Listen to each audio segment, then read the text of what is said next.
St. Catherine's Chapel had witnessed countless weddings over its century-long history, but none quite like Elizabeth Montgomery's.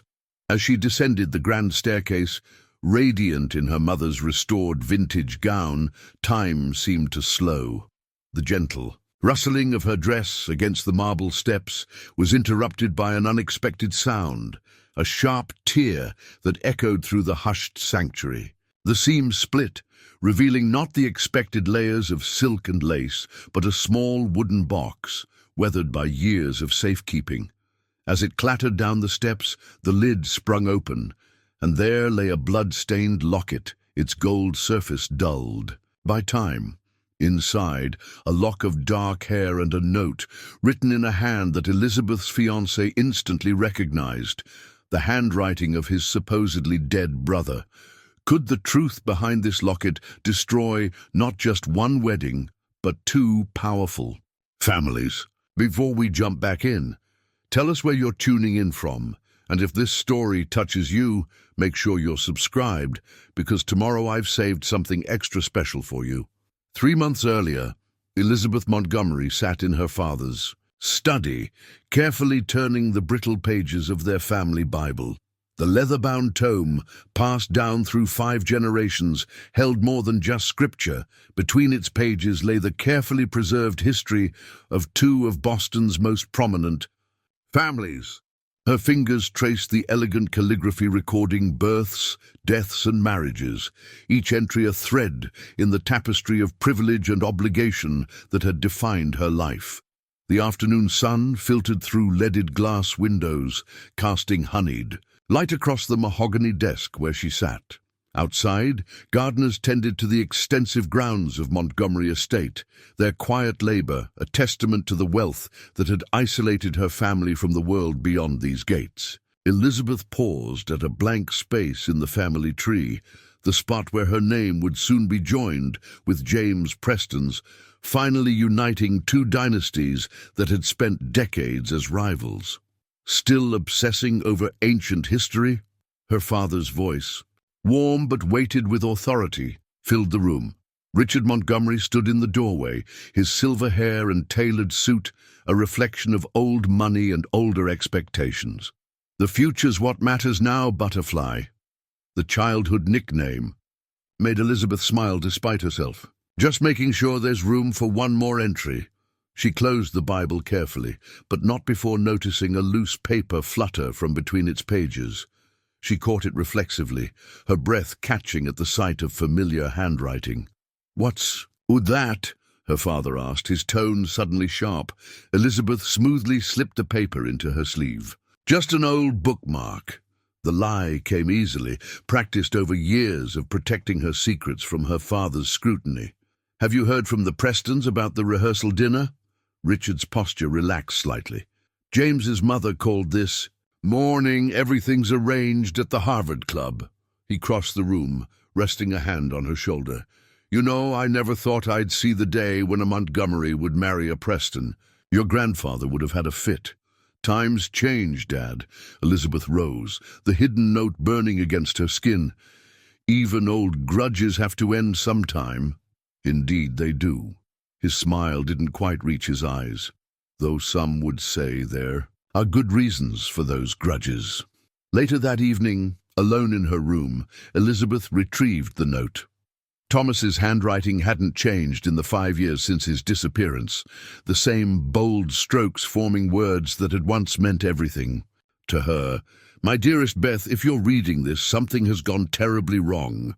The truth about our families is darker than either of us imagined. Keep digging.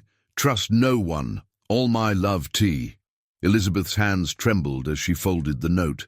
Thomas Preston had been her first love, her secret rebellion against family expectations. Their clandestine romance had blossomed during shared summers on Cape Cod, hidden from the watchful eyes of both families. Then came that terrible night when Thomas vanished, leaving behind only questions and a police report that raised more doubts than it answered. Now here she was, engaged to his younger brother James, a match that had delighted both families and seemed to herald the end of their long-standing feud.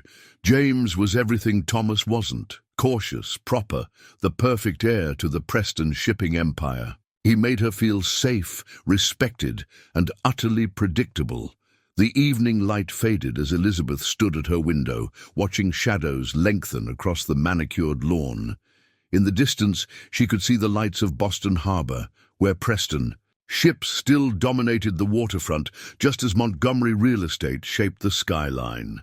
Two empires built on a century of competition, about to be joined by her marriage to James. But Thomas's note changed everything. What truth had he discovered? What darkness could be so terrible that it had cost him his life? And most troubling of all, why had someone hidden his final message in the family Bible? Elizabeth crossed to her closet, reaching for the false bottom of her jewelry box. Inside lay a small wooden box, weathered and worn, containing her most precious secrets. As she added Thomas's note to its contents, her fingers brushed against something cool and metallic, a gold locket she hadn't looked at in years. She snapped it shut before memories could overwhelm her. Tomorrow, she would meet James for lunch at their usual place, the exclusive Oak Room at the Fairmont. She would smile, discuss wedding details, and play her part perfectly. But now, a current of unease ran beneath her carefully constructed calm. In the gathering darkness, Elizabeth made a silent promise to the ghost of her first love. She would find the truth, no matter the cost to both families. Thomas's final message would not go unanswered. Detective Sarah Chen's office at Boston Police Headquarters hadn't changed in the 15 years she'd worked cold cases. The same fluorescent. Lights buzzed overhead, casting harsh shadows across walls covered in case files and yellowing newspaper clippings. But one article, carefully preserved behind glass, drew her attention more than others. Preston heir missing, foul play suspected. She'd been a junior detective when Thomas Preston disappeared. Now, his face stared back at her from the 5-year-old. Photograph. Dark eyes intense, smile slightly crooked, everything about him radiating the confidence of youth and privilege. The article beneath detailed the basic facts. Prominent family, Harvard Business School graduate, last seen leaving his family's summer house on Cape Cod. Still obsessing over that one? Lieutenant Rivera's voice startled her from her reverie. He stood in her doorway, coffee cup in hand, concern etched on his weathered face. Something never sat right about it, Jack. Sarah pulled out a thick file from her desk drawer. 27 years old, about to expose something big in his family's company, then vanishes without a trace. The timing was too convenient, and now his brother's marrying Elizabeth Montgomery. Rivera shook his head. Talk about your star-crossed families. Sarah's fingers traced the edge of another clipping. Montgomery Preston engagement announces. End of business rivalry. The photo showed James Preston and Elizabeth Montgomery at their engagement party, both smiling perfectly for the camera. But Sarah noticed something in Elizabeth's eyes. A shadow, a hesitation. "Did you know," Sarah said, pulling out more yellowed papers, "that Elizabeth and Thomas were involved before he disappeared? Kept it quiet, of course, but my interviews from back then suggested they were serious." Rivera raised an eyebrow. "The Embleys would have hated that." "Exactly." Sarah spread out more articles across her desk. "Look at the pattern. Every time the Prestons or Montgomerys made headlines for the wrong reasons, something convenient happened to bury the story. Environmental violations at Preston Shipping. Suddenly, they're donating millions to conservation. Montgomery real estate. Accused of corrupt zoning practices. Next day, they're announcing a major affordable housing initiative." She pulled out a more recent clipping. Preston-Montgomery merger rumors fuel stock rise. The business section analysis painted a rosy picture of two dynasties finally joining forces, with James and Elizabeth's wedding as the perfect symbol of reconciliation. "You think Thomas found something they wanted buried?" Rivera asked. "I think he found something big enough to get himself killed." Sarah stood, walking to her evidence board. 3 days before he disappeared, Thomas made 4 calls to the SEC's whistleblower hotline. The day he vanished, he'd scheduled a meeting with a financial crimes investigator. Never made it. She pinned up another article, this one detailing the Preston family's rise in Boston shipping. Their fortune started in the 1950s, when they suddenly acquired half the waterfront. The Montgomerys built their real estate empire around the same time. Both families got very rich very quickly. Lots of old money in Boston, Sarah. Old money leaves paper trails. I've looked. Before 1950, both families were comfortable but not wealthy. Then suddenly, boom, within 5 years, they're both powerhouses. She tapped the article. Thomas was researching something from that era. His credit card records show he spent weeks at historical archives, requesting documents about post-war development. Sarah's phone buzzed, a text from an unknown number. The message was brief. Wedding at St. Catherine's. You should attend. Truth coming out. She showed it to Rivera, who whistled low. Anonymous tip? Maybe. Sarah grabbed her coat. But someone wants those families' secrets exposed. And I've waited 5 years for a break in this case. At home that evening, Sarah spread her case files across her kitchen table. Photos of Thomas Preston's last known movements, witness statements that led nowhere, financial records that hinted at deeper mysteries. Outside, rain peppered her windows, and somewhere in the distance, church bells tolled. She pulled out one final article, dated just weeks before Thomas vanished. The photo showed him at a charity gala. Elizabeth Montgomery, barely visible in the background. Both were carefully positioned to appear unconnected, but Sarah's trained eye caught the way they angled toward each other, the subtle glances. Her coffee had gone cold hours ago, but Sarah barely noticed. She was too focused on a pattern emerging from 5 years of dead ends. The Preston-Montgomery feud had never made sense. 2 families, similarly wealthy, supposedly rivals, but often working in surprisingly complementary ways. Their public conflicts almost seemed choreographed, their competition more theater than reality. And now, with this wedding approaching, Sarah felt the pressure of time slipping away. If Thomas had uncovered something devastating enough to get himself killed, would his brother's marriage to Elizabeth finally bury the truth forever? The rain intensified, drumming against her windows like urgent fingers. Sarah pinned the last article to her living room wall, stepping back to study the timeline she'd constructed. Tomorrow, she would attend a society wedding, watching Boston's elite celebrate a union that looked perfect on paper. But Sarah Chen had built her career on seeing beneath surfaces, and something about this marriage felt like the final act in a long-running deception. She just hoped she wasn't the only one still searching for the truth about Thomas Preston. The moment the wooden box clattered down St. Catherine's marble steps, time seemed to fragment into crystalline shards of chaos. Elizabeth stood frozen halfway down the staircase, her mother's vintage wedding dress torn at the waist, as hundreds of guests watched the small container tumble end over end. The sound of its impact echoed through the vaulted ceiling like a gunshot.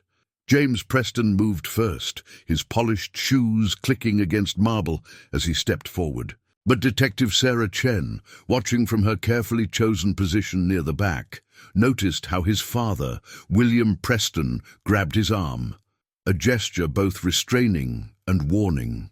The older man's face had gone ashen, his eyes fixed on the gold locket that had spilled from the open box. "Don't touch it!" The command came from Richard Montgomery, his authoritative voice cracking with an emotion Chen had never heard in their previous interviews. Fear. But Elizabeth was already moving, gathering her torn dress around her as she descended the remaining steps. Her fingers trembled as she lifted the locket, its gold surface stained with what could only be dried blood. The chain dangled, catching the light that streamed through stained glass windows, casting red and blue shadows across her white gown.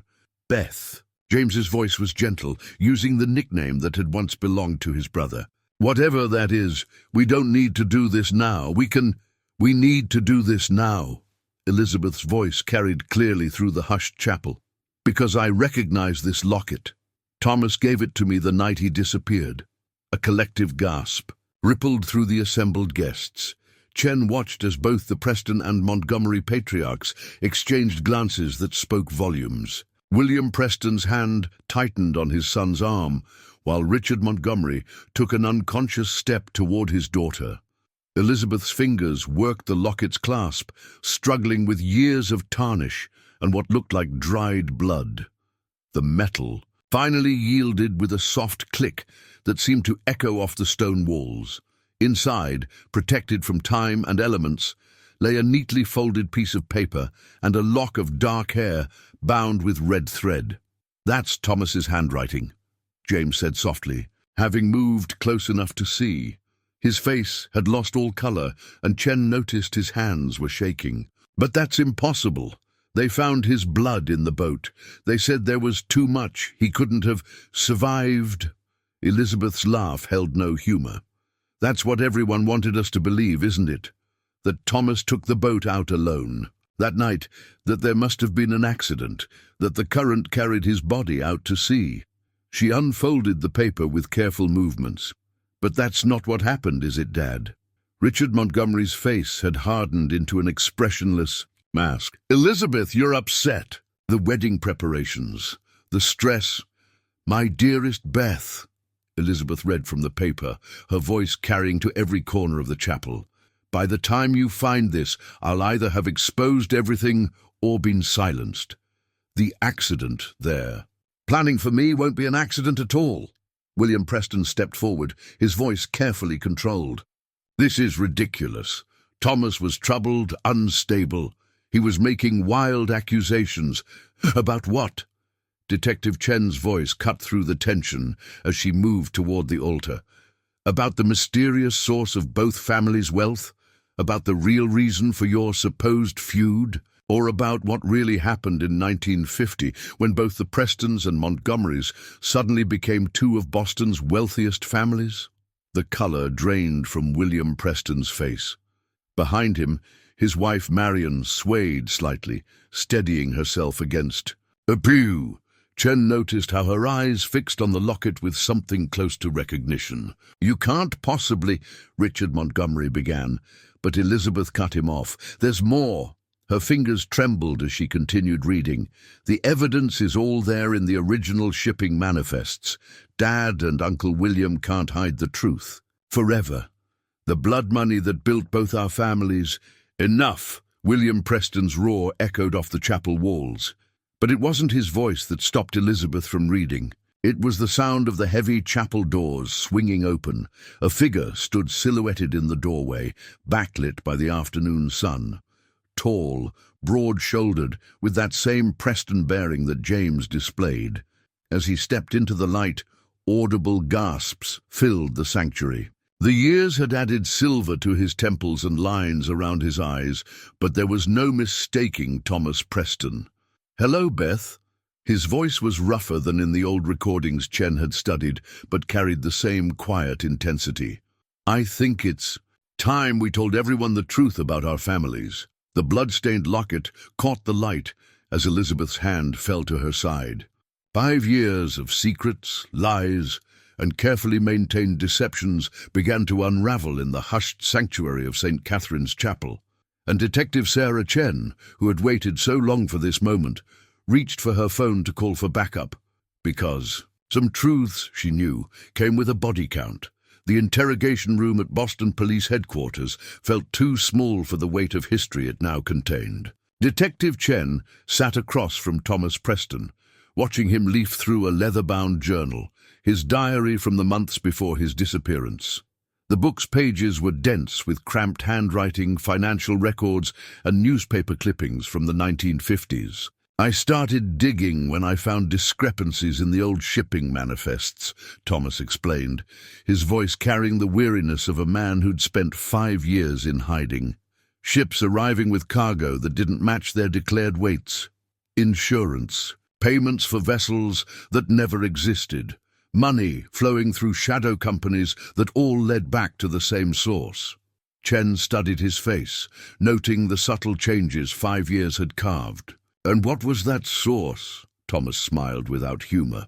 "Would you believe it started with a single Nazi submarine?" He turned the diary to a yellowed newspaper clipping from 1950. "Derelict U-boat found off Cape Cod." The article was brief, noting that the submarine had been salvaged by a joint venture between Preston Shipping and Montgomery Marine Insurance.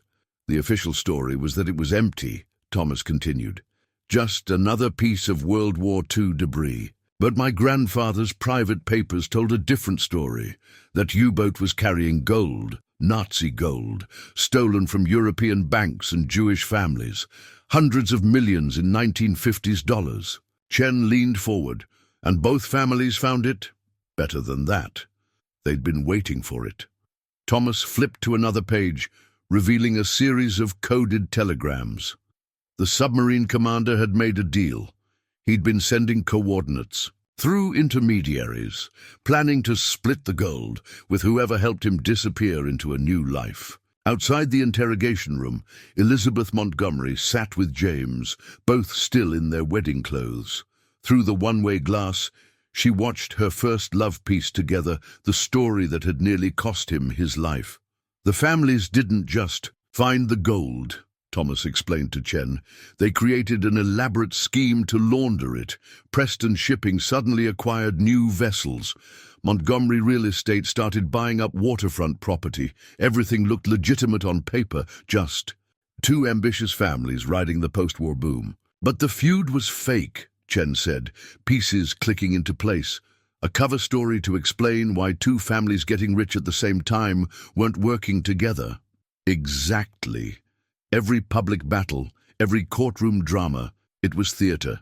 Keep everyone focused on the rivalry, and nobody looks too closely at the source of the money. Thomas ran a hand through his graying hair. By the time I figured it out, the families had spent decades building their empires on that blood money.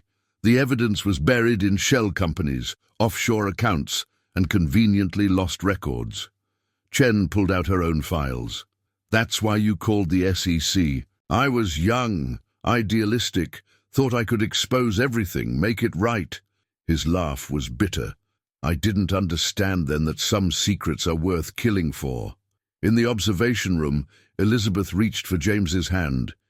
He squeezed back, his own world unraveling with each revelation. "The night I disappeared," Thomas continued, "Dad and Uncle Richard took me out on one of the family boats. Very concerned about my mental health, they said. Wanted to talk things through. I knew better. Had the locket ready with the note. And a lock of my hair. Dropped it near the Montgomery estate before I went to the marina. You were expecting them to kill you? I was expecting them to try." Thomas's smile was grim. What they didn't know was that I'd learned to swim before I learned to walk. When they pushed me overboard that night, I was ready. Swam underwater until I reached a friend's boat. By the time they reported me missing, I was halfway to Nova Scotia. Chen's pen moved across her notepad. "And you've been gathering evidence ever since. 5 years of following money trails, tracking down witnesses, building an airtight case." Thomas tapped the diary. "Everything's in here, names, dates, account numbers, enough to bring down both families." Through the glass, Elizabeth watched James's face as he absorbed each word. His perfect world. The merger, the wedding, the end of the feud. All of it built on lies that went back before either of them was born. "But why come back now?" Chen asked. "Why not turn over your evidence from hiding?" Thomas's eyes flickered to the glass, though he couldn't see through it. "Because I couldn't let Beth marry into this without knowing the truth.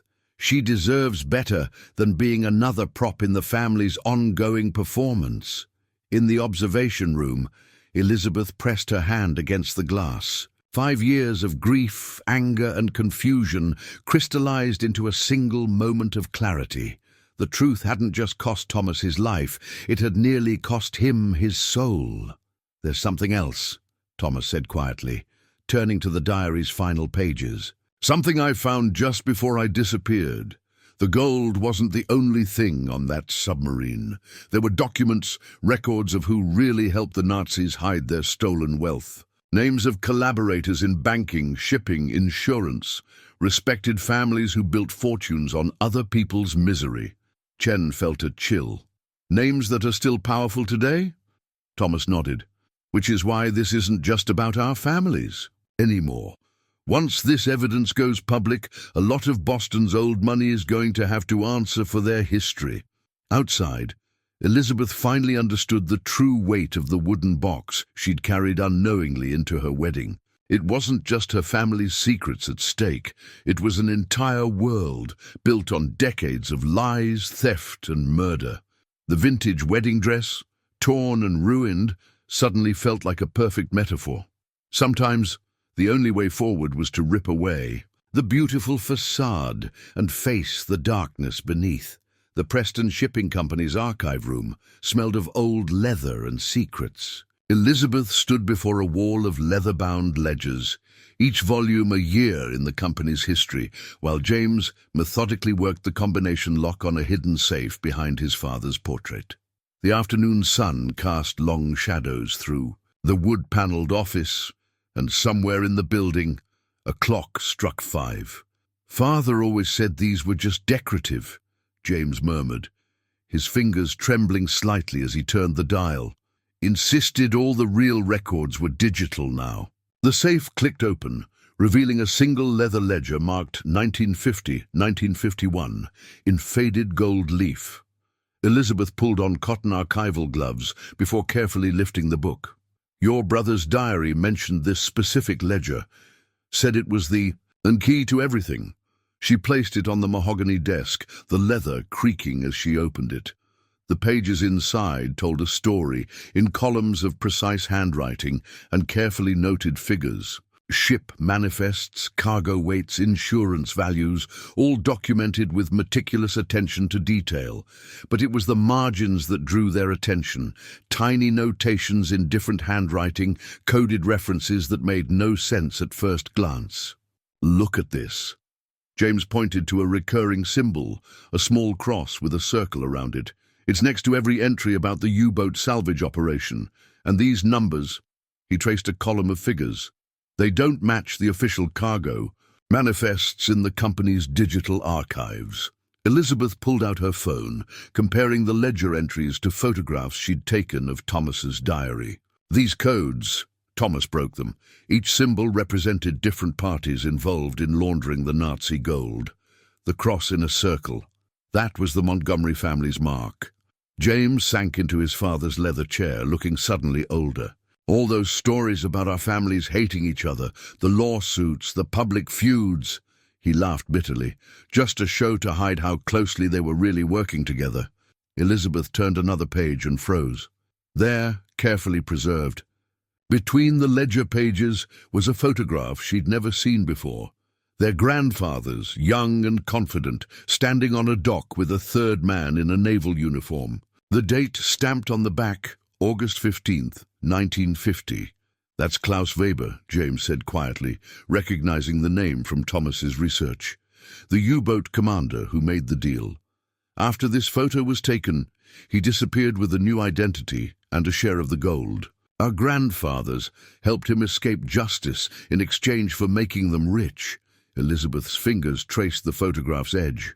"They built our family's fortunes on blood money, on gold stolen from Holocaust victims." Her voice cracked. "How? Many lives were destroyed to create our legacy." She turned another page and something slipped out. A thin manila envelope, sealed with wax. The seal bore the same cross-in-circle symbol they'd seen in the margins. Inside was a single sheet of paper, a contract dated the night Thomas disappeared. James read it first, his face draining of color. "It's signed by both our fathers. A formal agreement on how to handle Thomas if he wouldn't keep quiet. They planned every detail, the boat, the accident, even the amount of blood they'd planned to make it convincing." Elizabeth felt her world tilt. She'd spent years trying to forgive her father for his coldness, after Thomas disappeared, believing he was just protecting her from a painful truth. Now she understood. He'd been protecting himself. "There's more," James said, his voice hollow as he read further. "Contingency plans if Thomas ever resurfaced. Offshore accounts set up to pay people to keep quiet. A list of reliable contractors for permanent solutions." He looked up at Elizabeth, horror in his eyes. "They're still actively covering this. Up. The merger, our wedding. It's all part of the plan to bury the truth forever." The sound of footsteps in the hallway made them both freeze.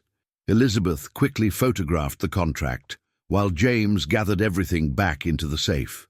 But as they turned to leave, Richard Montgomery stood in the doorway, his face a mask of cold fury. "I always knew James was weak like his brother," Richard said, his voice terrifyingly calm. "But you, Butterfly, I expected better from a Montgomery. How could you?" Elizabeth's voice shook with rage. "You tried to kill Thomas. You helped hide. Nazi gold. You built our entire life on stolen money and murder." "I built you a legacy," Richard snapped. "Everything I did was to secure your future. And now you want to throw it all away for what? Some misguided notion of justice? Don't move." The new voice belonged to Detective Chen, appearing behind Richard with her weapon drawn.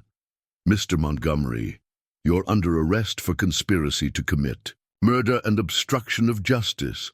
She nodded to someone out of sight. "Got all that on tape?" Thomas stepped into view, a small recording device in his hand. "Every word, Detective, including the part about building a legacy on Nazi gold." Richard's face contorted with rage as Chen handcuffed him. "You have no idea what you're doing. There are people involved in this who won't let it come out. Powerful people. That's counting on them still being powerful after everyone learns where their money really came from," Thomas replied. He turned to his brother and Elizabeth. "Did you find what we needed?" James held up the ledger. "Everything's here. All the proof, all the names. No one's walking away from this." Elizabeth watched as Chen led her father away, remembering all. The times he'd called her Butterfly, his delicate, beautiful daughter who would carry on the Montgomery name. She touched the torn wedding dress she still wore, feeling the weight of generations of lies fall away. "What happens now?" she asked quietly. Thomas's expression was gentle but determined. "Now we finish what I started 5 years ago. We bring it all down, every corrupt empire, every blood-soaked fortune, no matter who gets hurt."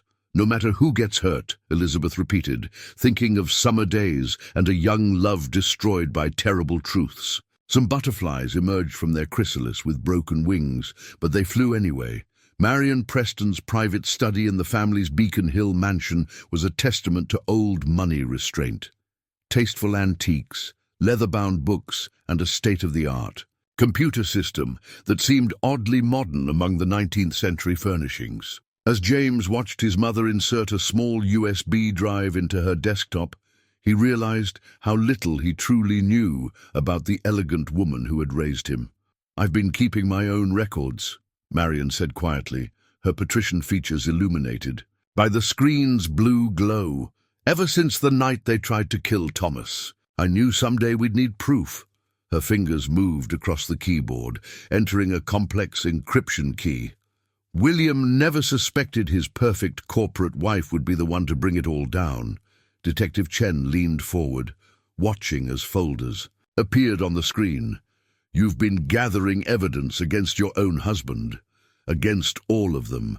Marion's smile was razor-sharp.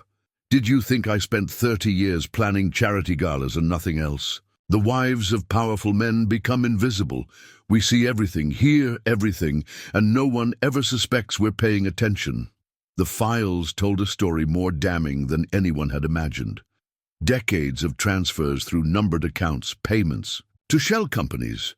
Perfectly documented evidence of ongoing criminal enterprises that went far beyond the original Nazi gold. "The U-boat treasure was just the beginning," Marion explained, opening another folder. "Once they had the infrastructure for laundering money, other people wanted to use it. Corrupt politicians, drug cartels, arms dealers, all running there, money through Preston Shipping and Montgomery Real Estate, hiding behind their respectable names. Elizabeth, standing behind James's chair, felt her throat tighten. "You knew about this all along, even when Thomas disappeared." "I knew everything." Marian's voice held a lifetime of carefully contained rage. "I watched them plan it. Watched Richard and William become monsters wearing business suits. But I couldn't stop it, not then. I needed proof that would bring down the entire network, not just our families." The USB drive contained thousands of documents, banking records, emails, surveillance photos, recorded conversations. Marian had spent years building a case that connected Boston's most prominent families to decades of international crime. "This is why the merger was so important to them," Thomas said, studying a complex diagram of interconnected companies.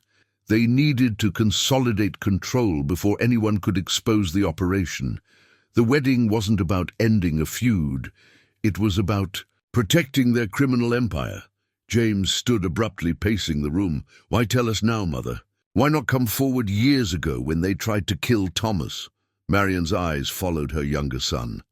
"Because I needed to be sure you and Elizabeth wouldn't follow in their footsteps.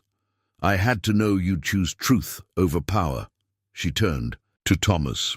"And I needed you alive and gathering evidence from the outside while I worked from within. You helped him escape." Chen's words were not a question. "I warned him they were planning something, gave him enough time to prepare." Marian's composure cracked slightly. He was the son who saw the truth, who was willing to sacrifice everything to expose it. I couldn't let them kill him for that.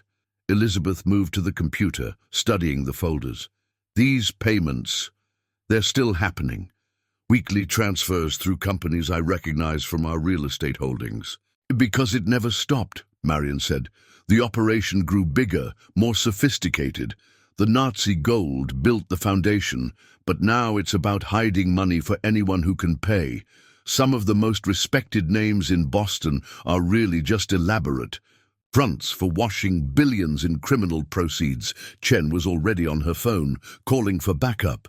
"Mrs. Preston, we'll need to take you into protective custody. Once this evidence goes public, they'll try to kill me."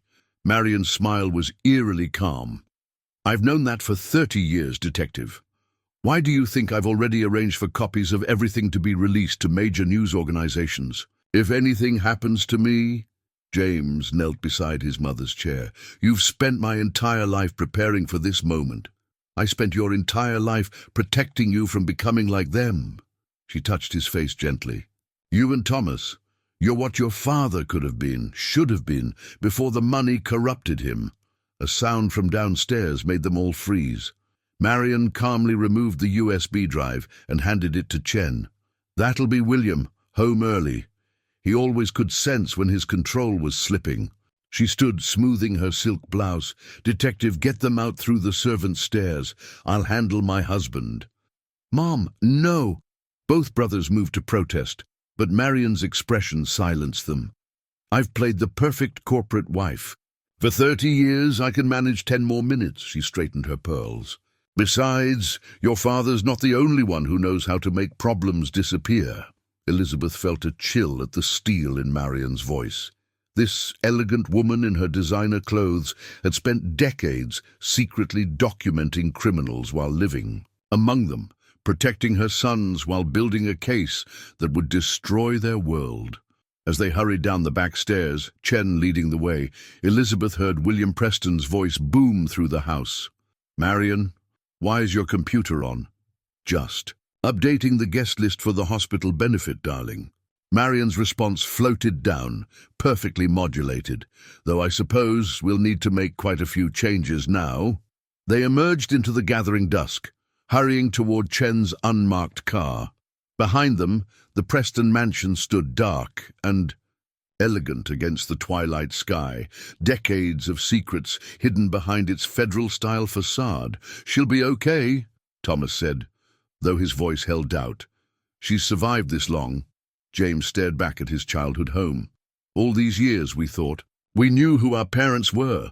The whole city thought they knew, But the real story was always hidden, wasn't it? The crimes, the cover-ups, the quiet resistance.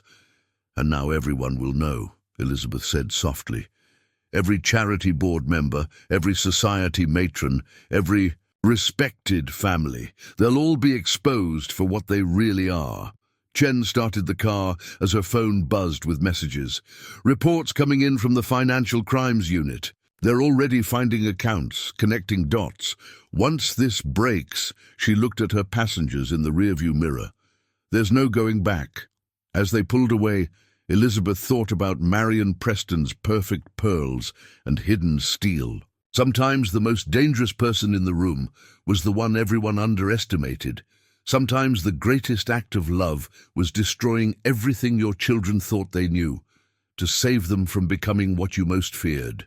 The USB drive in Chen's pocket held enough truth to shatter Boston's social hierarchy. But the real revelation was how long that truth had been gathering, hidden behind garden parties and charity galas, waiting for the right moment to emerge. The police station's evidence room hummed with fluorescent lights as Detective Chen queued up the security footage. The timestamp read 11:47 p.m., September 15th, 2020, the night Thomas Preston supposedly disappeared.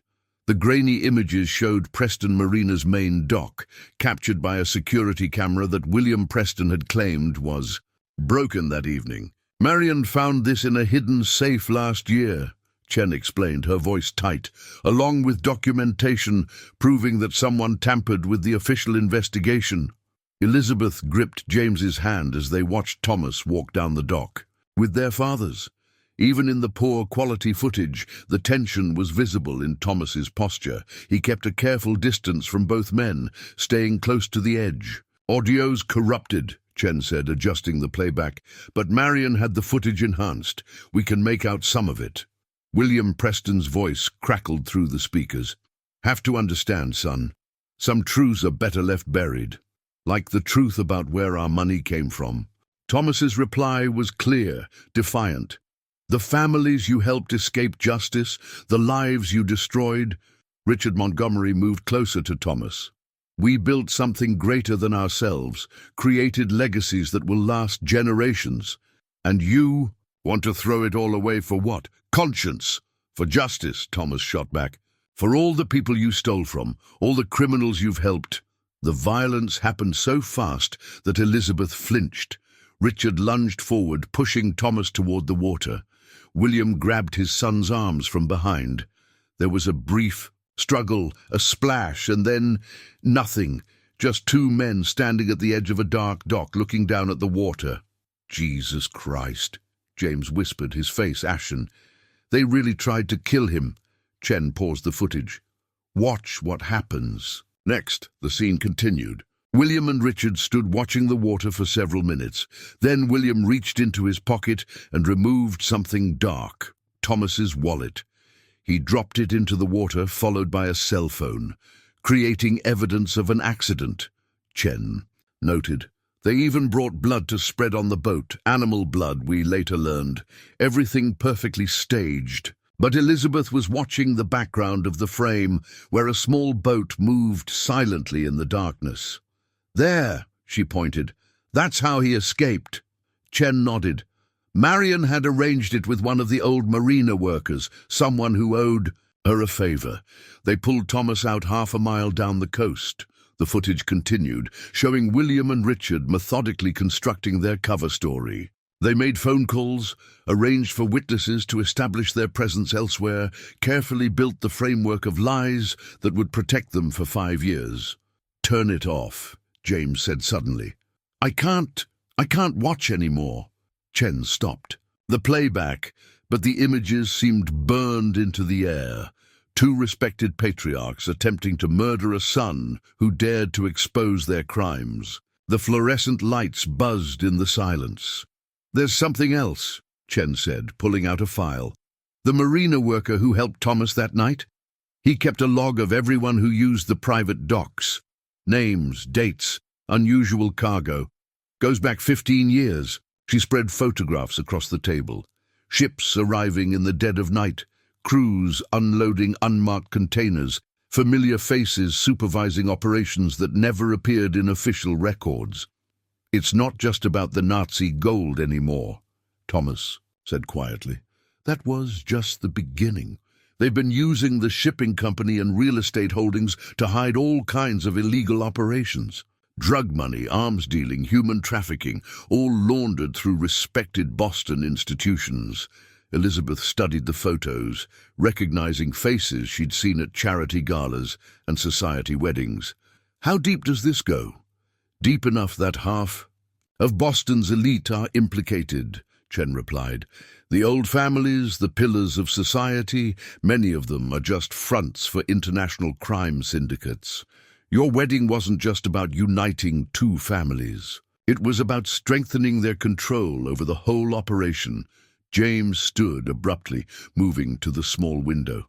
Outside, Boston's financial district glittered in the distance. Towers of glass and steel built on foundations of blood money. "And lies, all those years," he said softly. "I thought Thomas was the traitor, the one who abandoned our family, abandoned Beth." He turned back to his brother. "But you were trying to save us, weren't you, from becoming part of this?" Thomas's expression was pained. "I couldn't let them drag you into it, either of you. Beth was already questioning things, and you have a conscience, James. They would have destroyed that, turned you into them." Elizabeth thought about the security footage, about the cold calculation with which their fathers had attempted murder. "We can't let them keep getting away with this." "We won't," Chen assured her. "With this evidence, plus Marion's files and Thomas's documentation, we can bring down the whole network." "But," she hesitated. "But what?" James asked. "But people will die," Thomas finished grimly. "They won't go down without a fight. And they have connections everywhere. Police, politics, judiciary. We're not just fighting our fathers anymore. We're fighting an entire system built on corruption."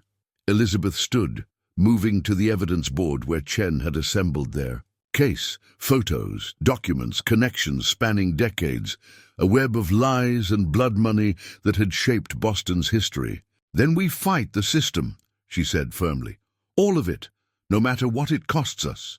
The security footage still glowed on the screen behind them, frozen on the image of two men standing on a dark dock, believing they had just murdered a son to protect their empire of crimes. But they had failed, and now, 5 years later, that failure would bring their world crashing down.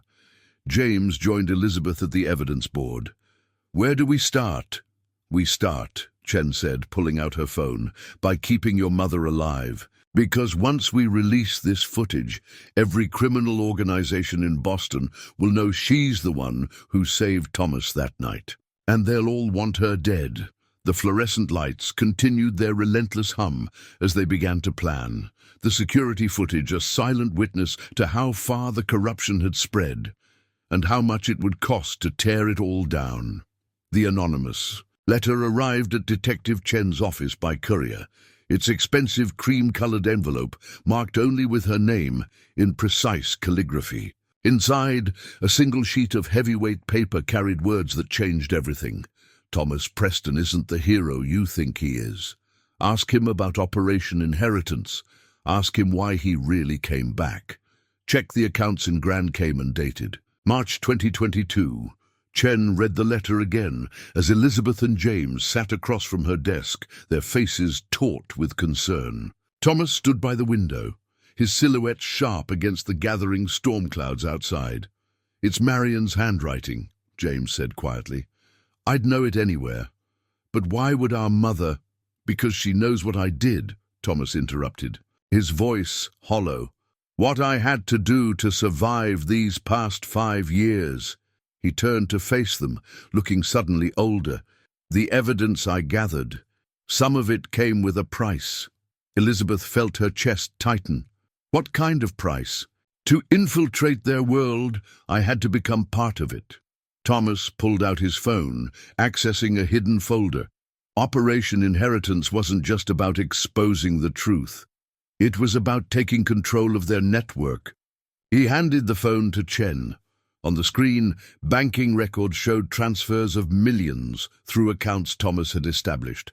Money from drug cartels, arms dealers, human traffickers, all flowing through his carefully constructed financial.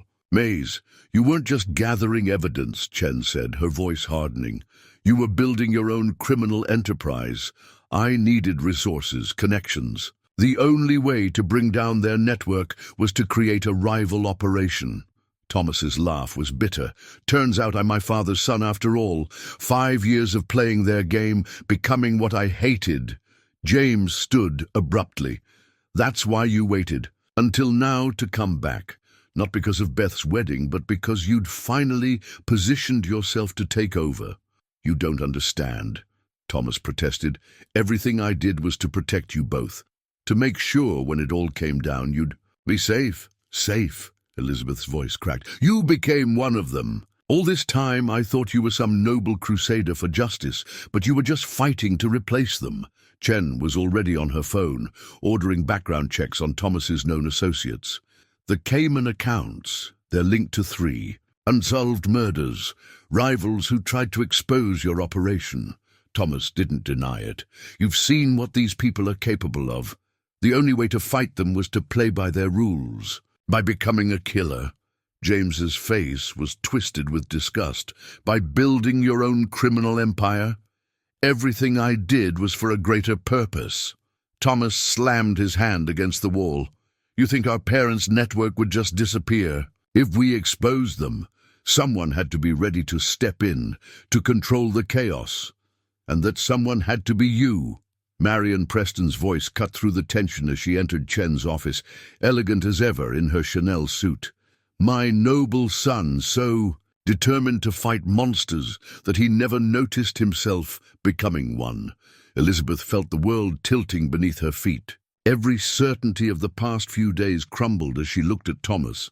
Her first love, her supposed savior, now revealed as something far more complex and dangerous. "The letter," Chen said. "You wrote it to force his hand." Marion nodded. "Because he needed to face what he's become, and you all needed to understand the true stakes." She turned to Thomas. "Did you really think I helped you escape that night out of maternal love? I helped you because I knew you'd do exactly this. Build a rival organization we could use to dismantle the old one." "You manipulated me," Thomas whispered. "All these years. I gave you the opportunity to become what was needed." Marion's smile was cold. "And you exceeded my expectations beautifully. The perfect weapon, forged by revenge and righteousness." James moved protectively toward Elizabeth. "So what happens now? We're caught between 2 criminal empires, the old and the new." "Now," Chen said, drawing her weapon, "Thomas Preston, you're under arrest for conspiracy, money laundering, and suspicion of murder." But Thomas was already moving, faster than anyone expected. A flash of metal from his jacket, a small caliber pistol pressed against Marion's temple. "Sorry, Mother, but I didn't spend 5 years building this just to let it slip away." "Thomas, don't!" Elizabeth's cry echoed through the office. "You still don't understand," he said, his voice eerily calm. "This was never about justice. It was about power, about taking what they built and making it better, stronger." His smile was a twisted echo of his mother's. "I learned from the best, after all." Outside, thunder rolled across the Boston skyline as rain began to fall. In Chen's office, the last illusions of nobility and redemption shattered like glass, leaving only the stark truth. Sometimes those who start as heroes fall the furthest, and the greatest betrayals come wrapped in the noblest intentions. Marion, even with a gun to her head, looked almost proud. "Well played, my son. But did you really think I came here without insurance?" As if on cue, the sound of multiple footsteps echoed in the hallway. "You're not the only one who spent 5 years building something new." The storm broke over Boston as mother and son faced each other, 2 architects of rival empires, while those who had believed in Thomas's redemption watched their hopes wash away in the rain. Detective Chen's office had become a Mexican standoff, with Thomas's gun still pressed against Marion's temple and the sound of approaching footsteps growing louder. But Marion's manicured hand was already reaching into her Chanel bag, withdrawing a thick folder stamped with the Preston Montgomery merger logo. "Before anyone does anything regrettable," she said calmly, "you should see what's really been happening. These past 5 years." She placed the folder on Chen's desk, letting it fall open to reveal documents that made Thomas's hand waver slightly. The merger wasn't just about joining two family businesses, it was about creating a legitimate front for the largest private intelligence network on the East Coast. Every criminal enterprise Thomas had built, every connection Marion had cultivated, had been carefully designed to feed information to federal agencies while maintaining the appearance of corruption. "You didn't build a rival operation," Marion told her son, still eerily composed with a gun to her head. "You built exactly what we needed, a perfect intelligence gathering system. Every criminal who trusted you, every secret you uncovered, all of it flowing straight to the FBI's Organized Crime Task Force." Elizabeth grabbed the documents, her hands shaking as she read. These signatures, FBI, CIA, even Interpol. This whole operation was sanctioned. Of course it was. Marion's smile was razor sharp. "Did you think I spent 30 years as a corporate wife without making my own connections? William and Richard built their empire on Nazi gold, but I built something far more valuable, a network of information that goes straight to the heart of international criminal organizations." Thomas lowered his gun slowly, his face a mask of dawning comprehension. "The murders in the Caymans you knew about. Those two, staged." Marion straightened her pearl necklace. "Those 3 victims are living quite comfortably under new identities, after providing us with everything they knew about their organization's operations." Chen was already on her secure phone, verifying Marion's claims with higher authorities. The confirmation came quickly. Operation Inheritance had been a sanctioned deep-cover mission from the start, with Marion Preston as its architect and handler. "All this time," James said quietly, "while Father was running his criminal empire, you were building a counterintelligence operation right under his nose. Someone had to protect this family's real legacy." Marion moved to the window, watching the storm rage over Boston. "Not the money or the power, but the possibility of redemption. That's why I chose Thomas. I knew he had the strength to walk into darkness without losing his way completely." Elizabeth studied Thomas's face, seeing the complex mix of relief and betrayal there. "You let him think he was becoming a monster. Let us all think it, because he needed to be convincing." Marion turned back to them. The criminals he infiltrated, the organizations he penetrated, they needed to believe he was truly one of them. Even he needed to believe it, or the deception wouldn't have worked. The merger documents laid out the full scope of Marion's plan, using the Preston Montgomery wedding as cover to consolidate their intelligence network, positioning both families' legitimate businesses as fronts for one of the largest private security operations in history. "So what happens now?" Thomas asked, his voice rough with emotion. "Now," Chen said, reviewing final confirmations on her phone, "we move to the end game.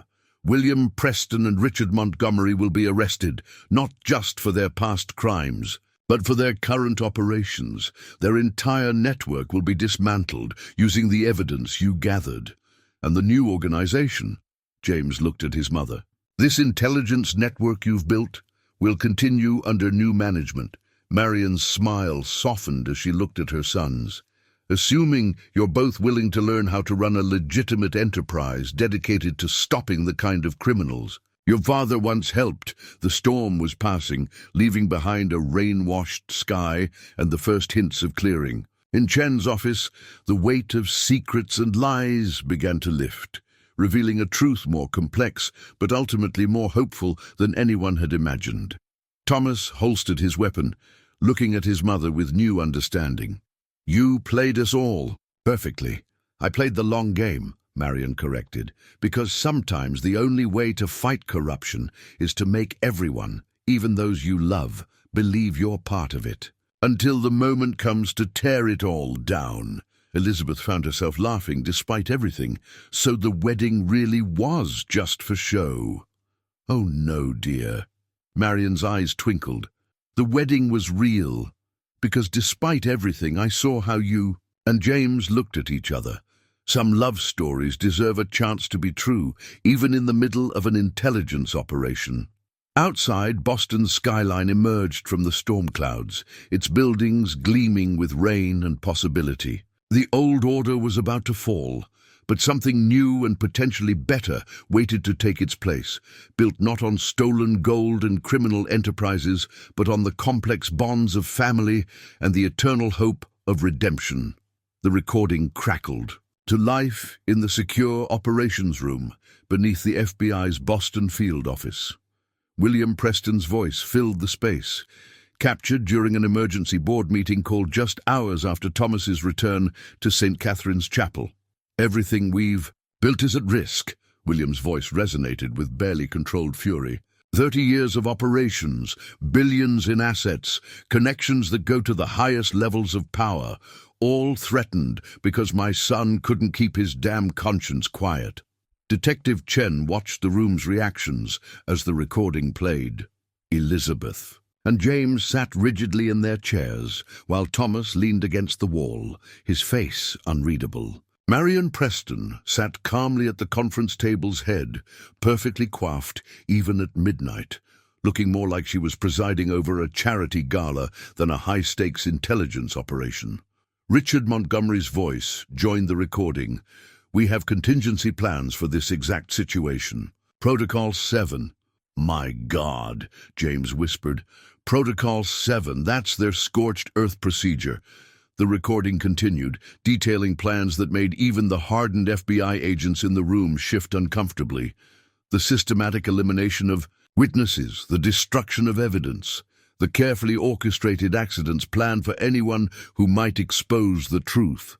"They're not just targeting us," Thomas said quietly. "They're going after everyone who's ever helped us. The marina worker who saved me, the accountants who provided evidence, even the cleaning staff who might have overheard something. They're all marked for death." Elizabeth studied the transcript scrolling across her screen. "There are names here I recognize. Board members, society figures, people I've known my whole life. All part of the network," Marian confirmed. "Some willing participants, others useful idiots, but all of them now expendable in William and Richard's eyes." The recording shifted to discussion of specific assets, numbered accounts, property, holdings, shipping manifests. Each piece of information more damning than the last. "They're liquidating everything," Chen noted, marking timestamps. "Converting assets to cryptocurrency, preparing for a complete disappearance." "Not just disappearance," Marian corrected. "They're consolidating power for one final operation. Listen." William's voice grew clearer, more focused. "The Preston-Montgomery merger goes forward as planned, but not as a merger, as a weapon. Every property, every ship, every financial instrument we control will be used to execute Protocol 7. By the time anyone realizes what's happening, Boston's entire power structure will be reorganized. Those who survive will fall in line. Those who don't." The threat hung in the air, recorded but no less chilling for its digital nature. "We move tonight," Chen announced, spreading blueprints across the table. "Both families are hosting their traditional pre-merger dinner at the Harvard Club. Everyone who matters in Boston will be there." "The perfect trap," Thomas mused. "All their enemies gathered in one place." Marian smoothed her silk blouse. "Which is exactly what we wanted them to think. Every person attending that dinner has been quietly replaced with federal agents over the past week. The real guests are already in protective custody." James stared at his mother. "You've been planning this endgame for years." "Since the night they tried to kill your brother." Marian's perfect composure cracked slightly. "A mother knows her children. I knew Thomas would never truly become what he pretended to be.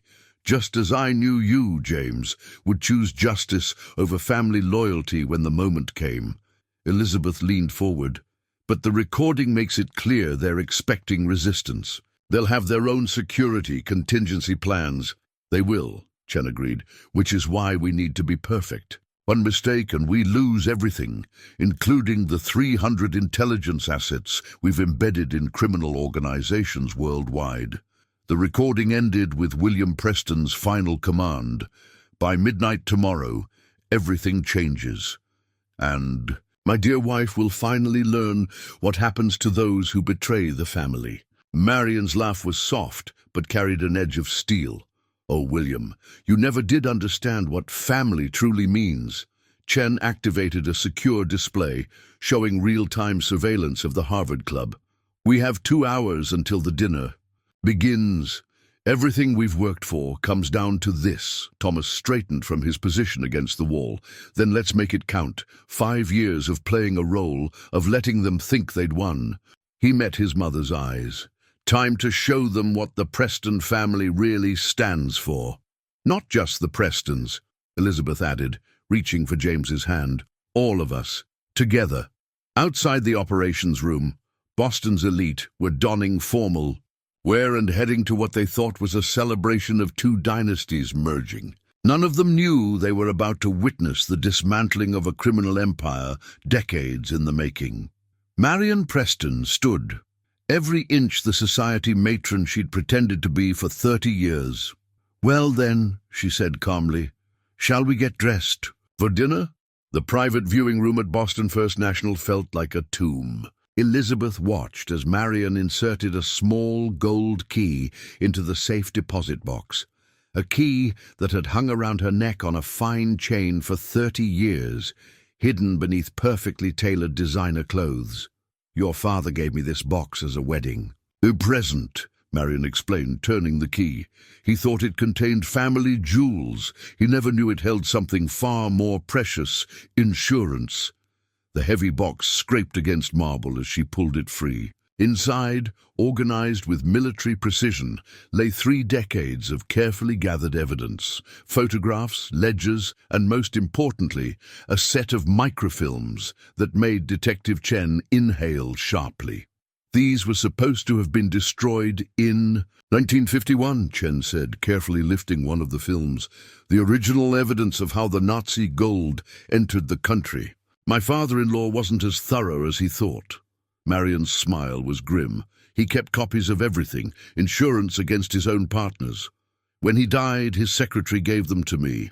She knew what kind of man William would become." James studied a photograph showing his grandfather with several men in military uniforms. "These were the original conspirators." "The architects of Operation Wolfram," Marian confirmed. "American bankers, shipping magnates, insurance executives, all working together to help Nazi war criminals escape with stolen assets. The foundation of half the fortunes in Boston." Thomas lifted a leather-bound ledger. "You've had proof of everything all along. Why wait until now?" "Because proof isn't enough." Marian carefully removed a final item from the box, a small black notebook. "We needed to understand the full scope of their modern operation. Every criminal enterprise they're working with, every corrupt official on their payroll, every shell, company and hidden account. Thanks to your undercover work, we finally have it all." Elizabeth opened the notebook, recognizing the elegant handwriting. "These are names, dates, locations. Every person who's helped maintain their power over the past 30 years, Marian confirmed, including some who will be at tonight's dinner. People who think they're attending a celebration, not realizing they're walking into their own exposure." Chen's phone buzzed with updates from her tactical team. "Security positions confirmed at the Harvard Club. Surveillance is picking up early arrivals. Looks like William and Richard are sticking to their usual protocol. They'll have their own security scattered throughout the crowd," Thomas noted. "People who've worked with them for years, who know how to handle problems quietly. Already identified and marked for immediate detention," Chen assured him. "The real challenge will be the secondary teams, the ones even you don't know about." Marian closed the safe deposit box with a decisive click. "William always liked redundancy in his security.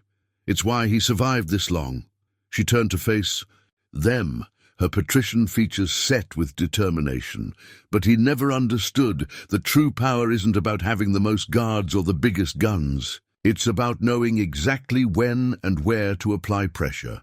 James studied the club's blueprints again.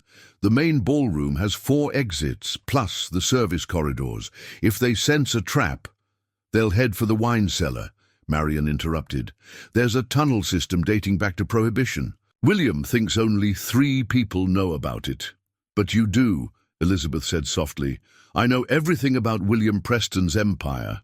Marion's voice carried the weight of 30 years of careful observation. Every secret, every weakness, every contingency plan, because that's what he reduced me to, a lovely decoration who couldn't possibly have a mind of her own. Chen secured the evidence in a diplomatic pouch. We move in 1 hour. Last chance to review your roles. Thomas straightened his bow tie, already in character for the evening ahead. James and I enter first, playing our parts as dutiful sons.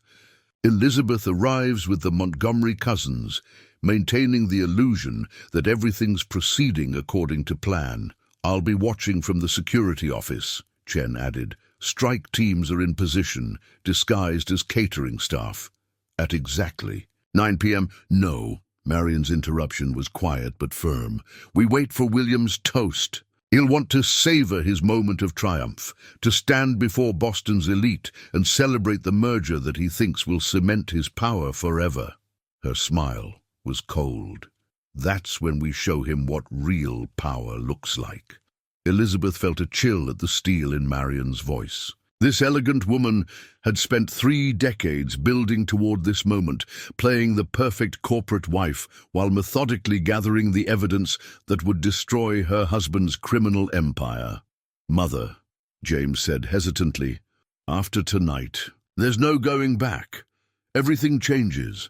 Everything changed the night they tried to kill your brother. Marion adjusted her pearls with perfectly manicured fingers. They just didn't know it then. Outside the bank, Boston's winter twilight was gathering.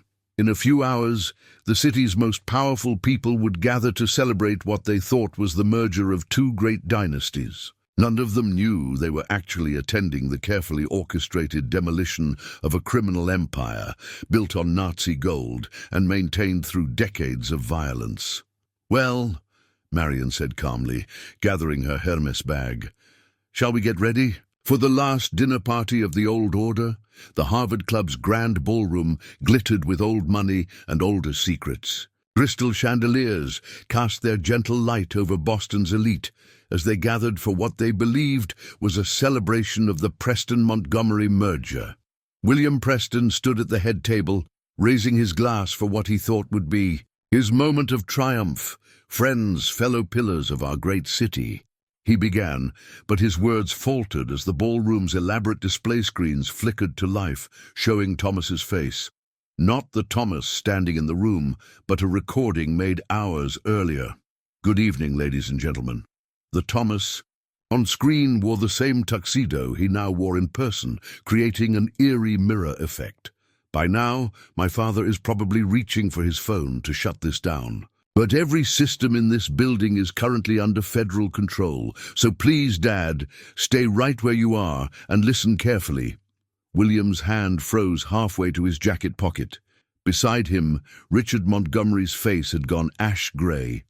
5 years ago, the recording continued, I discovered the truth about our family's fortunes.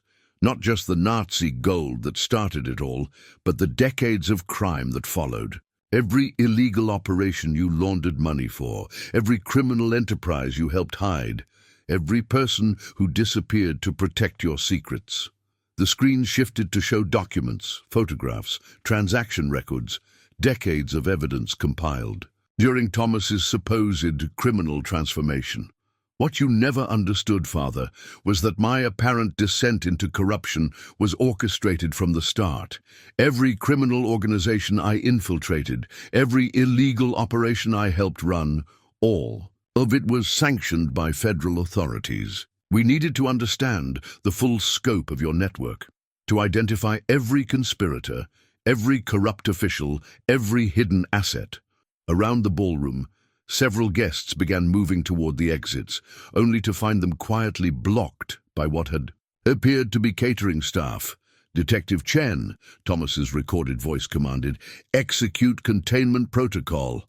The FBI agent stepped forward, her evening gown transforming from a symbol of wealth to a mark of authority. "Ladies and gentlemen, this building is surrounded. Please remain in your seats while federal agents identify and detain specific individuals." William Preston's composure finally cracked. "You pathetic fool," he snarled at the real Thomas, who stood calmly by the bar. "You think you can destroy everything we've built? I still have resources you can't imagine." "No, William," Marion's voice cut through the chaos as she emerged from the crowd. "You have nothing left. Every account has been frozen, every escape route blocked, every contingency plan neutralized. I've spent 30 years making sure of it." "Marion?" For the first time, genuine fear flickered across William's face. "You'd all this time? Did you really think I was just your decorative wife?" She smiled, deadly in diamonds and Dior. "I was gathering evidence while you gathered wealth, building cases while you built empires. And now, my darling, it's time for you to understand what real power looks like." The screens changed again, showing surveillance footage of William and Richard attempting to kill Thomas 5 years ago. The ballroom fell silent as Boston's elite watched two of their most respected citizens try to murder a son who threatened their criminal enterprise. "Ladies and gentlemen," Thomas addressed the room directly now, his recorded self fading from the screens, "look around you. Notice who's being detained and who isn't. Because tonight isn't just about exposing my father's crimes. It's about dismantling a network of corruption that has infected this city for generations." Elizabeth and James moved to stand beside him, forming a united front as federal agents. Began quietly removing specific guests from the room. Each person led away represented a strand in the web of corruption their families had woven through Boston's history. "It's over, Dad," James said softly. "The merger, the cover-ups, all of it." William's last vestige of control shattered. He reached inside his jacket, not for a phone, but for a small pistol. Before he could raise it, Marion's hand closed over his wrist with surprising strength. "Don't embarrass yourself further," she murmured. "You taught our sons to be ruthless in business, but I taught them something far more valuable, how to fight for what's right, no matter the cost." Richard Montgomery tried to bolt for the wine cellar's hidden exit, only to find Detective Chen blocking his path. "The tunnel's already secured," she informed him coldly. "We've known about it for years."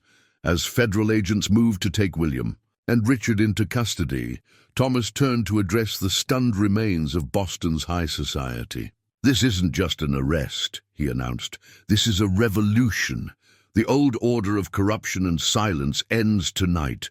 Those of you who cooperate with the federal investigation will have a chance to be part of building something better. Those who resist—" He gestured to the men who had raised him, now being led away in handcuffs. "Well, I think the choice is clear." Elizabeth watched as the carefully maintained facade of Boston's elite society crumbled, revealed as the criminal enterprise it had always been. Yet in its collapse, she saw the possibility of redemption, not just for their families, but for a city long trapped in the shadow of its own dark history.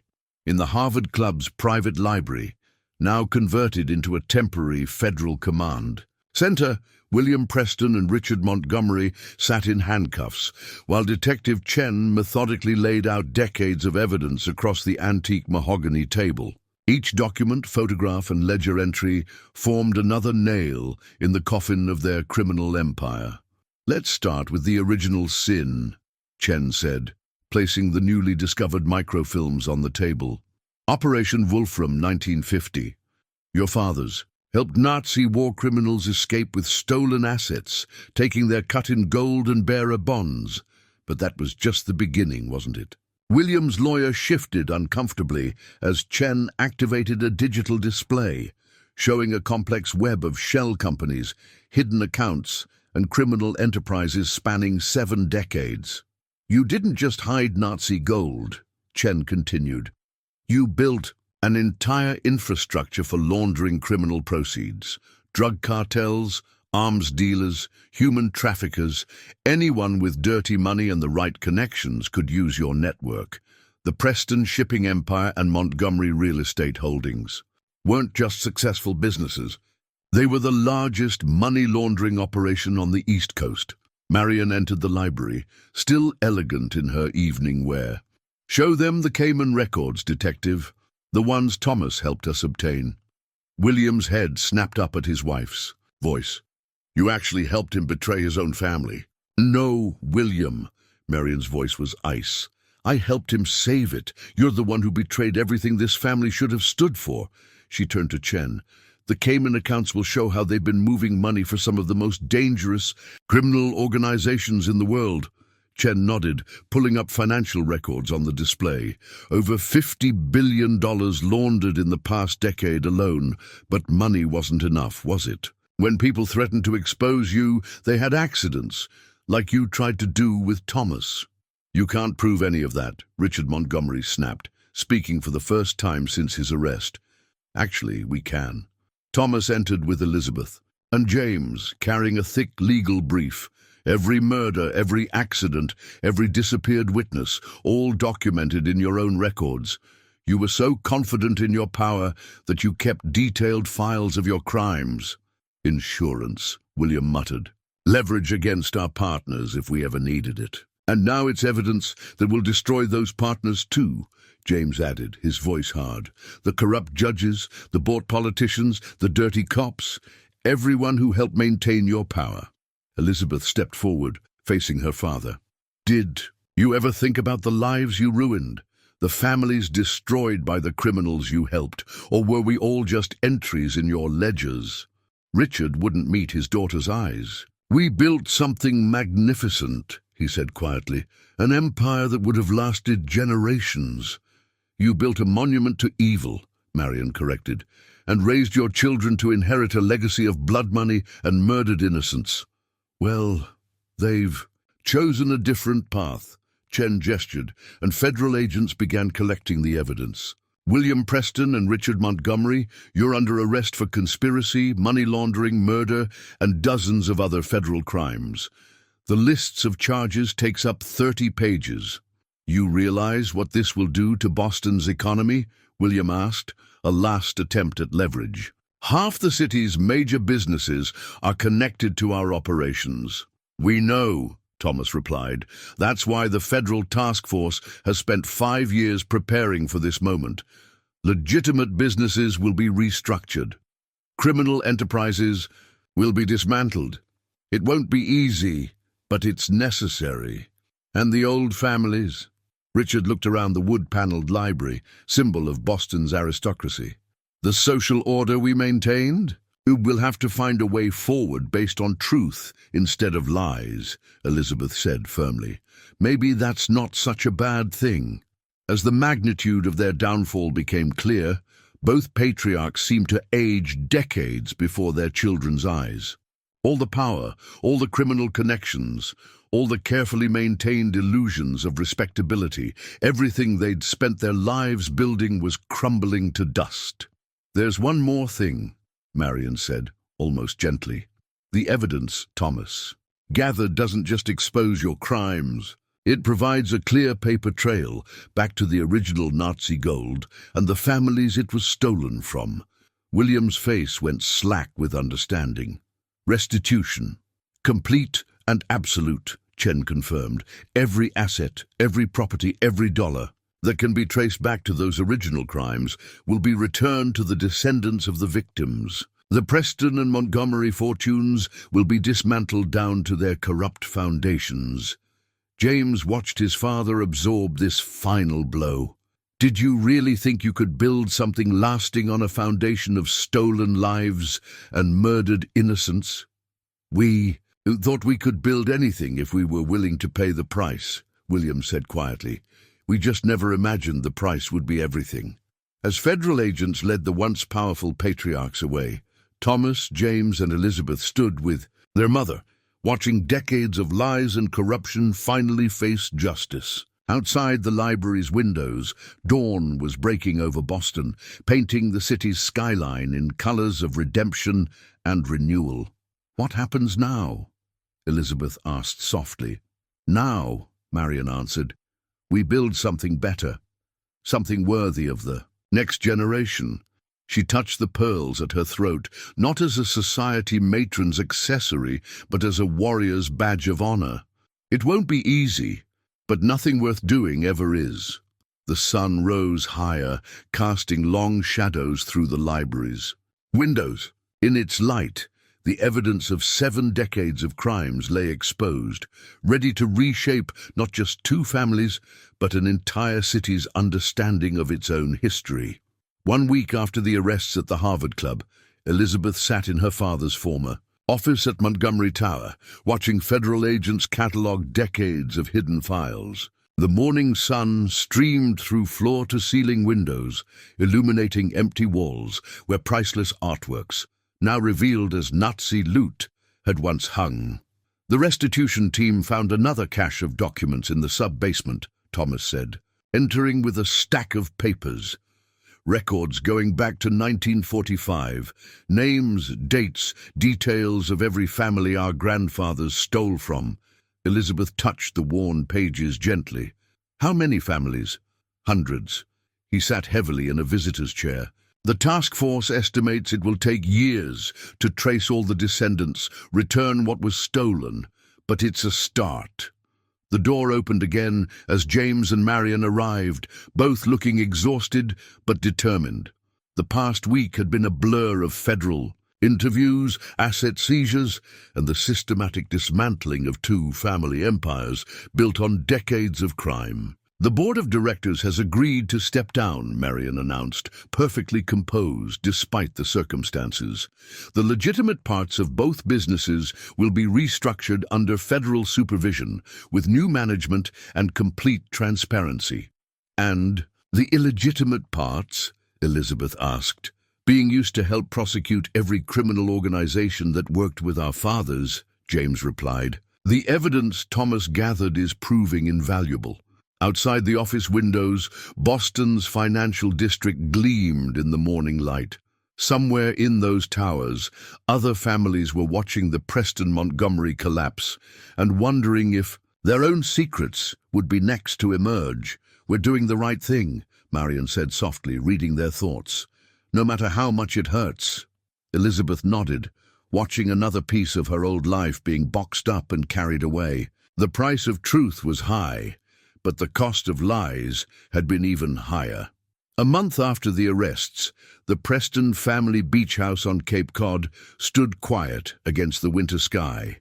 Elizabeth walked the familiar shoreline where she and Thomas had once shared their secret romance, now accompanied by both Preston brothers and Marion. The wind carried salt and memories, but the old pain had begun to fade. "Mother's been going through grandfather's papers," James said, breaking the contemplative silence. "Finding more families we need to make amends to, more wrongs to right." Thomas picked up a smooth stone, turning it over in his hands. "Sometimes I wonder if we can ever fully repair all the damage they did. 7 decades of crimes, of stolen lives and broken families. We can try," Marion said firmly. "That's what matters now. Not the size of the debt, but our commitment to paying it." She watched the waves crash against the shore. "Your father will spend the rest of his life in prison, but we're free to choose a different path." Elizabeth took James's hand. Their relationship, deeper now for having survived the storm of truth together. A photographer from the Boston Globe captured the moment. 4 people on a winter beach, building something new from the ashes of the old. 1 year later, the Preston Montgomery Foundation for Historical Justice occupied the top floor of what had once been Montgomery Tower. Elizabeth stood at her desk, reviewing the latest restitution report. 57 more families located, millions in stolen assets returned, decades of wrongs slowly being set right. The door opened as James arrived with their morning coffee, followed by Thomas with a stack of new case files. Marion's carefully gathered evidence was still yielding results, still helping them trace the scattered threads of their family's dark legacy. But now, each discovery meant another chance for redemption, another family finding closure. Detective Jen's task force had become a permanent fixture, using the Foundation's resources to dismantle similar criminal enterprises across the country. The Preston shipping fleet now transported humanitarian aid. Montgomery properties housed refugee families. What had once been built on darkness now served the light. St. Catherine's Chapel looked different in spring sunlight. Elizabeth held the restored locket, now cleaned of blood and polished to a soft gold gleam, as she stood on the same steps where everything had changed a year ago. The old photograph inside had been replaced with a new one. The four of them on that winter beach, the day they chose to become something more than their father's legacy. James joined her, followed by Thomas and Marion. Together, they'd transformed 2 generations of corruption into a force for justice. The wooden box that once held dark secrets now contained records of families reunited with their stolen heritage. The torn wedding dress hung in a museum exhibition about Nazi-looted art and generational redemption. "Ready?" James asked softly, offering his arm. Elizabeth smiled, tucking the locket away. Some things didn't need to be hidden anymore.